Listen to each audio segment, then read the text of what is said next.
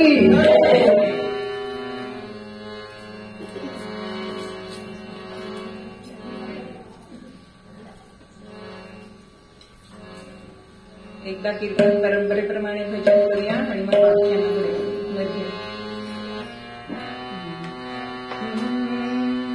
करूया घोष नामाचा सद्गुरु समर्थ चरणाचा घोष नामाचा सद्गुरु समर्थ चरणाचा करूया घोष नामाचा सद्गुरु समर्थ चरणाचा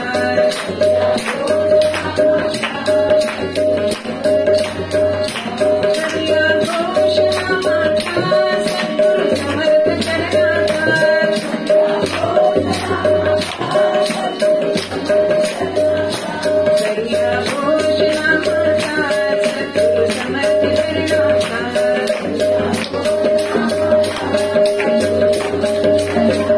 श्री अनंत कोटी ब्रह्मांड नायक राजाधिराज सच्चिदानंद सद्गुरु श्री ब्रह्म चैतन्य महाराज की जय। श्री ब्रह्मानंद महाराज की जय। जय जय रघुवीर समर्थ मंगल मूर्ती मोरया।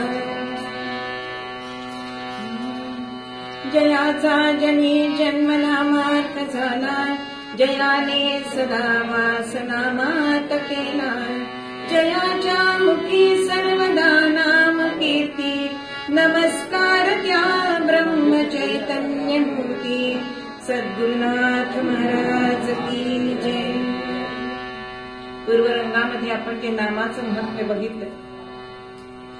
असं हे नामाचं महत्व सर्व जनांना आयुष्यभर सांगणारे श्री ब्रह्म चैतन्य गोंदवलेकर महाराज यांची आज पुण्यतिथी।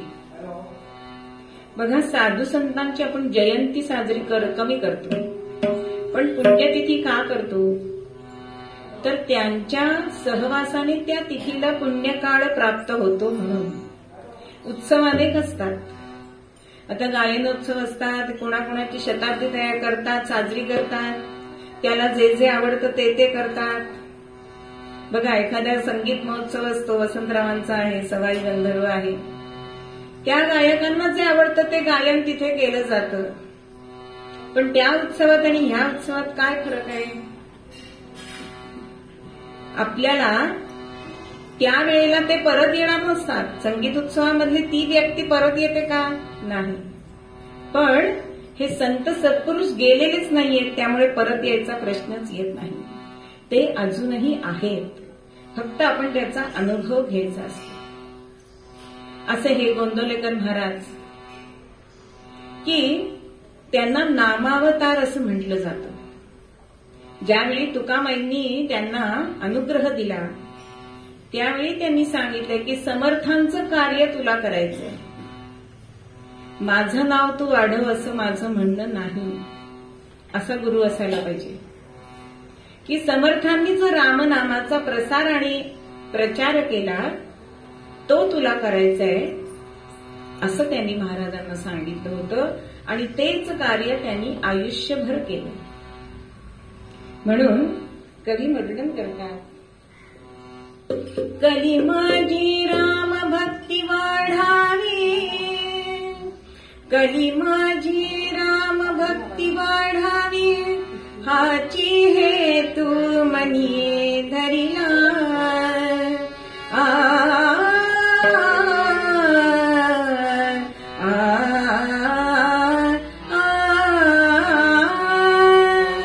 कली माझी राम भक्ती वाढावी, हाची मनी धरिला। जप जाप्य भजन पूजन, जप जाप्य भजन पूजन, मूर्ती स्थापना सा विविध परिणाम। राम राम राम हरे हरे राम, राम राम राम हरे हरे राम, राम राम राम उत्तम राम। राम भक्ती वाढावी म्हणून त्यांनी सगळं जीवन अर्पण केलं। मग रामभक्ती वाढण्यासाठी काय केलं हो आयुष्यभर? जपजाप्य केलंय, भजन केलंय, कीर्तन केलंय, मूर्ती स्थापना केली। आज महाराजांनी स्थापित मूर्ती ज्या आहेत अशी कितीतरी गावोगावी देवळं ही आपल्याला पाहायला मिळतात। असे हे महाराज जवळजवळ वयाच्या 45व्या वर्षीपर्यंत गुरूंनी सांगितल्याप्रमाणे देशाटन केलं, पदभ्रमण केलं, यात्रा केल्या आणि त्यानंतर गोंदवल्यामध्येच राहिले. मग गोंदवल्यात राहून केलं काय?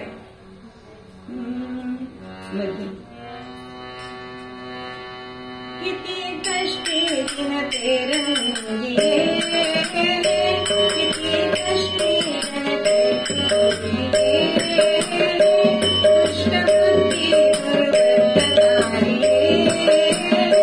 दुष्टबुद्धी दुर्वृत्तकारिये,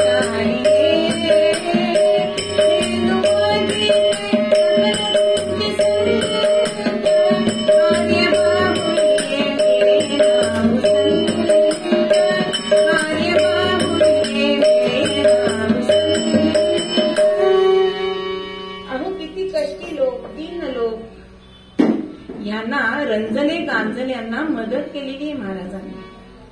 किती जणांची बाळणपणं गोंदवल्यात झाली आहेत, किती जणांच्या मुंजी झाली आहेत, किती जणांची लग्न झाली आहेत. याला मोजगंटी नाही. बरं ते दुष्ट होते, फक्त कष्टी जीवांना त्यांनी तारलंय का? नाही. जे दुष्ट होते ना त्यांना सुद्धा तारलंय. कारण संत आणि भगवंत याच्यामध्ये हाच फरक आहे की भगवंत दुष्टाला मारून टाकतो, त्याचं मर्दन करतो, पण संत काय करतात? दुष्टांना मारत नाही तर दुष्ट वृत्तीला मारतात.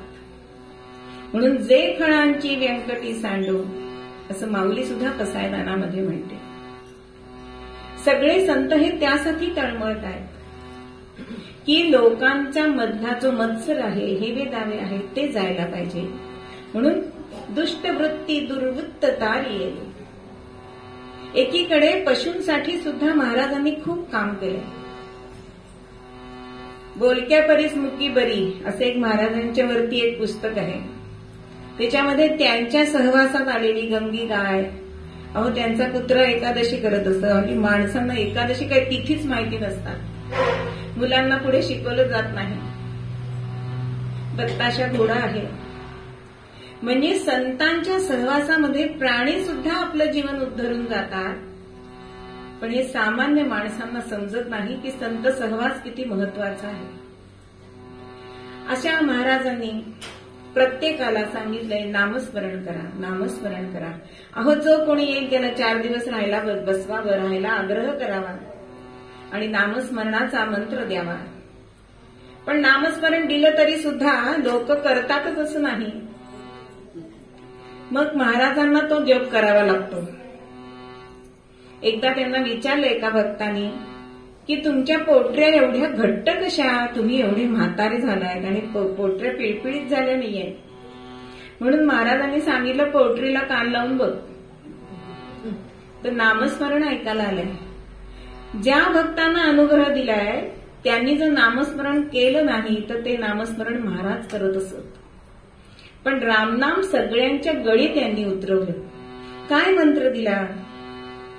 नाम सदा बोलावे, गावे भावे, जनासी सांगावे, हाची सुबोध गुरूंचा, नामा परते न सत्य मानावे. राम राम हरे हरे राम, राम राम हरे हरे राम, राम राम सीतापते राम. प्रत्येकाला नामस्मरण करायला सांगितलंय.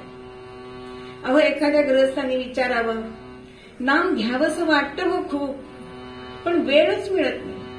मग महाराजांनी काय सांगावं? सगळी चौकशी करावी. घरी कोण कोण आहेत, कामावरनं किती येतात, मुलं बाळं किती आहेत वगैरे. आणि मग ते म्हणतात मुलं बाळं व्हायला एकांत मिळतो ना, मग नामस्मरणाला का बरं मिळत नाही? मी सांगतो तसं करा. कोणाला त्यांनी दुखवलं नाही, पण गळ्यामध्ये रामनाम उतरवलं.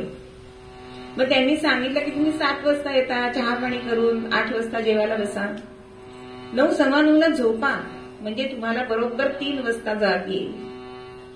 पहाटे 3 वाजता उठा, मुखमार्जन करा आहेच, पलंगावर बसलं तरी चालतंय. आणि ब्राह्ममुहूर्तावर केलेलं नामस्मरण हे जास्त श्रेयस्कर आहे. कारण आपल्या चित्तवृत्ती झोपेमुळे उल्लसित झालेल्या असतात, सगळा शीण गेलेला असतो, म्हणून उत्साहाने नाम घेतलं जातं. आणि खरोखरच ते पुढे ग्रस्त नामस्मरणाला लागले. म्हणजे तुमच्या अडचणी काय आहेत हे जाणून महाराजांनी प्रत्येकाच्या गळ्यामध्ये रामनाम चढवलंय. जसा एखादा गायक चीज आपल्या शिष्यावर चढवतो की नाही त्याच्या गळ्यावरती, तसं आमच्या महाराजांनी रामनाम चढवलंय. अहो, त्यांनी बाजारच मांडलेला होता गोंदवल्यामध्ये. मांडिला नामाचा बाजार, मांडिला नामाचा बाजार.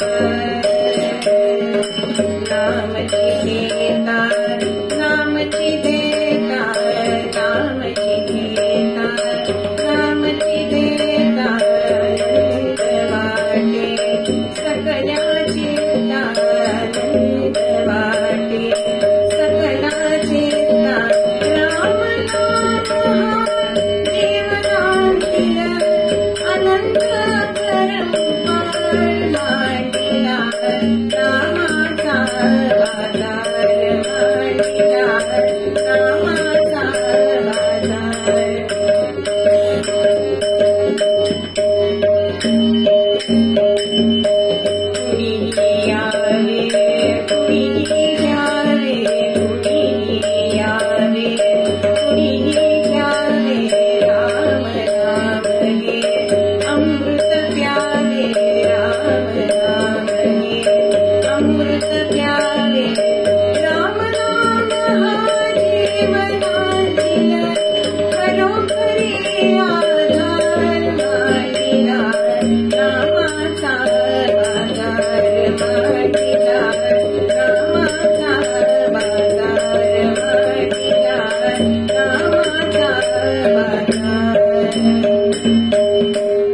सगळ्यांना सांगत असत, कुणीही घ्या, कुणीही कुणालाही द्या, नामासारखा आनंद नाही, रामनामासारखा आधार नाही जीवनामध्ये. असं होता होता 1912 साल उजाडले आणि काळाची कुऱ्हाड सुटलीये हे महाराजांनी जाणले. पण गुरूंनी जरी सांगितलं ना तरी शिष्यांना खरं वाटत नाही.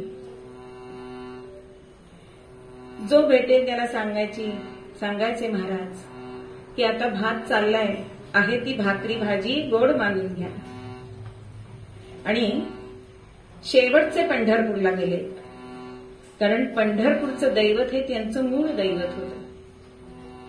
पण पांडुरंगाने सुद्धा दृष्टांत दिलाय की बडव्यांमध्ये दुही चाललीये, भांडणं चाललीत आणि माझी महापूजा अडलीये. ती महापूजा महाराजांनी पुन्हा चालू केली. ब्रह्मानंदांनी फार सुंदर लिहिलंय त्यावेळेला की महाराजच पांडुरंग आहे. कित्येक जण विचारायचे की महाराज कोण आहेत, तेव्हा ब्रह्मानंद सांगत असत की ज्याला आपण ओंकार म्हणतो ना, तो ओंकार म्हणजे महाराज आहे. भाऊसाहेब केतकर त्यांच्या कायम सहवासात असत. त्यांना लोक विचारायचे की महाराजांना काय आवडतं. महाराजांनी आयुष्यभर कोणालाही मला हे आवडतंय म्हणून तुम्ही मला हे द्या असं म्हटलेलं नाही. आपण आपल्या किती लिस्ट असते आपल्याला काय आवडतं, पण संत असे नसतात. होता होता शेवटचे 3 दिवस आले आणि एका काळ्यांकडे महाराज जेवायला गेले. त्यांनी बोलवलं म्हणून ते ग्रस्त आतमध्ये गेले आणि बरोबरचे भाऊसाहेब होते, कारण इतर वेळेला महाराजांबरोबर 5-25 माणसं असायचीच. पण त्यावेळी काळ्यांकडे महाराज आणि भाऊसाहेब केतकर हे 2च जण होते. आणि महाराजांनी त्यांना सांगितलं की सोमवार उजाडत नाही, सोमवारी आम्हाला बोलावणं आलेलं आहे. त्यावेळी भाऊसाहेब 2 मिनिटं स्तब्ध राहिले आणि भाऊसाहेब म्हणतात की आपल्या मांडीवरती प्राण जावा म्हणून मी इथे गोंदवल्यात आलोय, मग माझं काय. हे होणे नाही. महाराज म्हणताय हे होणे नाही. मग आम्ही काय करावं? मी गेल्यानंतर 12 वर्ष गोंदवल्यात राहून सगळी व्यवस्था तुम्हाला बघायची आहे असं महाराजांनी सांगितलंय. एवढ्यामध्ये काळे परत आले. महाराजांनी विषय थांबवले. असे दिवस जात आहेत. महाराजांना खूप दम्याचा त्रास होत होता. त्यावेळी गुरुवारी आठवड्याचा बाजार असायचा आणि त्यावेळीचं शेवटचं म्हसवडला महाराज गेले. तिथे गाई गुरांचा व्यापार होत असे आणि महाराज कायम तिथल्या गायी विकत आणत असत. आणि त्या बाजारात महाराज गेले आणि एक बैल ते विकत घ्यायला लागले. तेव्हा त्या मालकाने सांगितलं की महाराज तुम्ही हा विकत घेऊ नका. का रे म्हणे, चांगला उमदा दिसतंय जनावर. हा जिथे जाईल ना तिथे संकट ओढवतं. महाराज म्हणतो मग मीच घेऊन जातो ना. दीनांवर गरिबांवर संकट ओढवायला नको. कारण पुढचं संकट काय आहे हे जाणत होते. 20 तारीख उजाडलीये. महाराज दररोज भजन करतायत. रामरायाचं दर्शन घेत आहेत. इथल्या सिंहासनावर बसतायत आणि बघता बघता लोक जमा होत आहेत आणि निर्वाणीचं महाराज बोलतायत. पण एकाच्याही लक्षात येत नाहीये की हे खरं आहे. महाराज म्हणतायत की मी नसताना सुद्धा नामस्मरण सोडू नका. 21 तारखेला महाराज उठलेत सकाळी. भाऊसाहेबांना सांगितलंय की मुखमार्जन करून आपण रामाच्या दर्शनाला जाऊ, थोरल्या रामाच्या. आणि महाराज तिथे आले आणि म्हणतायत, रामापुढे हात जोडतायत आणि प्रार्थना करतायत. ते स्वतःसाठी नाही तर तुमच्या आमच्यासारख्या जडजीवांसाठी ते प्रार्थना करतायत. हाची मनावर द्यावा देवा, हाची मनावर द्यावा देवा, हाची मनावर द्यावा देवा, हाची मनावर द्यावा. विसर तुझान पडावा देवा, विसर तुझान पडावा देवा, हाची मनावर द्यावा देवा, विसर तुझान पडावा देवा, विसर तुझान पडावा. रामकथा रस पाणी श्रवणी, रामकथा रस पाणी श्रवणी, सतत नामा संगत तुझा, आची मनावर द्यावा देवा, आची मनावर द्यावा देवा, आची मनावर द्यावा. रामरायाचं दर्शन घेतलंय. सगळ्यांना पुन्हा पुन्हा सांगतायत, माझ्या रामाला विसरू नका. संसारात राहा पण करता राम आहे हे जाणून तुम्ही त्याची भक्ती करा. भाऊसाहेबांना ते म्हणतायत की अहो सगळी येतात ना गिऱ्हाईक, ती हिंग मिऱ्याची येतात. केशर कस्तुरीचं कोणी गिऱ्हाईक येत नाही. भाऊसाहेबांना सांगितल्यानंतर त्यांनी डॉक्टर जोशींना सुद्धा आणलं. महाराजांची तब्येत तपासली. कारण महाराज सांगतात त्याच्यावर विश्वास नव्हता ना. पण डॉक्टरांनी तपासलं तेव्हा सुद्धा त्यांना असं वाटलं की 8-10 दिवस तरी काही प्रकृती चांगली राहणार आहे. संध्याकाळ झाली आहे. 21 डिसेंबर 1912 आणि गायींचं प्रेम महाराजांना अत्यंत होतं. म्हणून आत्ता जिथे समाधी मंदिर आहे तिथे महाराजांचा गोठा होता. जवळजवळ 75-80 गायी तिथे होत्या आणि तिथे अभ्यंकर नावाचे गृहस्थ सगळी व्यवस्था पाहत असत.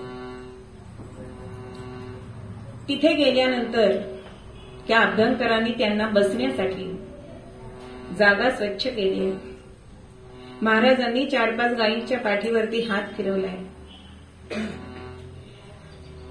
आणि महाराज अभ्यंकरांना म्हणतायत, किती छान जागा आहे, आता मला इथेच राहावंसं वाटतंय.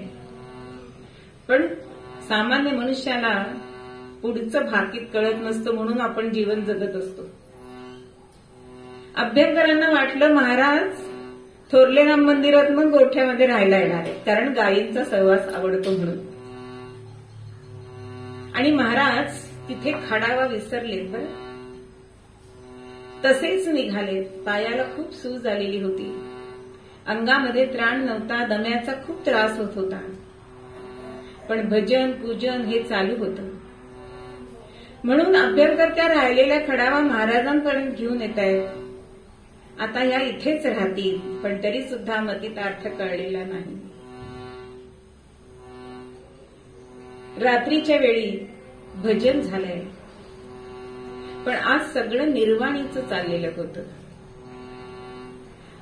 आला काळ समीप समयो, पण गुरुमुखातनं सगळ्यांना रामनामाची महती, माझ्या रामाला विसरू नका महाराज पुन्हा पुन्हा सांगताय. रात्री 1:30 पर्यंत आपल्या शिष्यांच्या खांद्यावरती हात ठेवून महाराजांनी भजन केलंय. आणि 1:30च्या सुमारास महाराज आपल्या शेजघरामध्ये गेले, ध्यान लावलंय. त्यानंतर जाग आली आणि तो दिवस होता 22 डिसेंबर 1912. मृगमासमद्य दशमी, मृगमासमद्य दशमी, सोमदिनी गुरुमुखाग्नि राहे. मृगमासमद्य दशमी, सोमदिनी मोक्षपदी गुरु विराजे. चंडांश अर्ध घटिका, चंडांश अर्ध घटिका, ज्योत समाधी तमाल विराजे.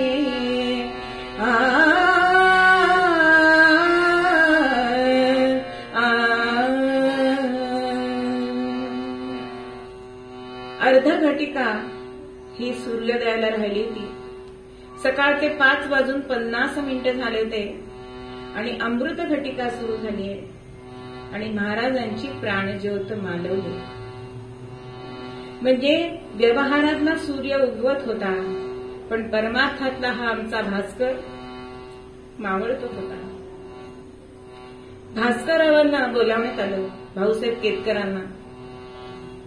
त्यांना वाटलं समाधी लागली आहे, कारण 3-3 तास समाधी महाराजांची लागत असेल. पण डॉक्टरांना बोलवल्यानंतर डॉक्टर म्हणाले सगळं संपलेलं आहे. क्षणभर कोणाचा विश्वास बसेना. आईसाहेबांची अवस्था तर आपण विचारायलाच नको, कारण महाराजांना त्यांच्या सासऱ्यांची सुद्धा आधी भेट झाली होती. तेव्हा त्यांनी सांगितलंय कुऱ्हाड सुटलीये. वडिलांनी सांगितले माझ्या मुलीवर नको, म्हणजे आपलं आपलं आपण बघत असतो. महाराज म्हणाले तसं होणार नाही. आणि मग सगळीकडे ती वार्ता पोचली. अनेक जण तिथे आले. आज आपल्याला हे समाधी मंदिर दिसतंय ते 13 साली महाराज गेल्यानंतर 1 वर्षांनी श्री ब्रह्मानंदांनी त्यांच्या पादुका, म्हणजे त्यावर महाराज उभे राहिलेले होते, पण ह्या पादुकांचं आत्ता काम नाही, हे ठेवून द्या असं त्यांनी ब्रह्मानंदांना सांगितलेलं होतं. त्या पादुका आज तिथे ज्या आहेत त्या स्थापन केलेल्या आहेत. महाराजांनी आपलं संस्थान हे रामाच्या नामावर केलेलं होतं बरं का, म्हणजे मृत्यूपत्र वगैरे सगळं आधी केलेलं आहे महाराजांनी. आजही महाराज असताना लोक 10,000 हजार येत होते, तसेच आजही तिथे येतात, नामस्मरण करतात. नामस्मरण करण्यासाठी 2 त्यांनी असे भाग पाडलेले आहेत की आवारातला रामनाम आणि बाहेर केलेलं रामनाम. आज माझे तिथे मेवणे पंच आहेत म्हणून मला माहिती आहे की आजच माझ्या ताईने सांगितलं की 328 कोटी जप झाले, बाहेरचा आणि आतला, म्हणजे नामस्मरण लोक करतायत. महाराजांनी जे बी पेरलेलं आहे ना मनामध्ये, ते आज महाराजांच्या रूपाने कारण महाराजांनी सांगितलेलंच होतं की जेथे चाले रामनाम तेथे आहे माझा प्राण. आजही आपण जर त्याची सामक्षा घेतली तर आपल्याला येऊ शकते. फक्त तेवढ्या तळमळीने आपण नाम घ्यायचंय. आणि नामासाठी जे जगले त्यांनी एकही श्वास नामाविना घेतलेला नाही, पाण्याचा घोट नामाशिवाय घेतलेला नाही. असा हा नामावतार असलेला आमचे महाराज, त्यांचा आज पुण्यतिथी सोहळा. आणि मला हे कीर्तन करायची सेवा ह्या गोखले काकूंनी दिली. आज माझं हे निर्याणाचं कीर्तन पहिलंच आहे, पण मला त्याच्यामुळे अत्यंत आनंद झालेला आहे की ही कीर्तन सेवा मला आज इथे करायला मिळाली. आणि प्रभाताई आणि श्वेता हिने पण साथ अत्यंत उत्तम केली. तुम्ही सगळ्यांनी कीर्तन छान श्रवण केलं. ती झालेली कीर्तन सेवा समर्थांचं गुरूंच्या चरणी अर्पण करते. आणि भैरवीतनं आपण नाम संकीर्तन साधन पैसो, नाम संकीर्तन साधन पैसो, पापे जन्मांतरीची पापे जन्मांतरीची नाम संकीर्तन साधन पैसो, साधन पैसो. जरा त्या नाना बोलत का हो ते बंद करायला, तो टीव्ही मोबाईल बंद. एक मागणं मागते.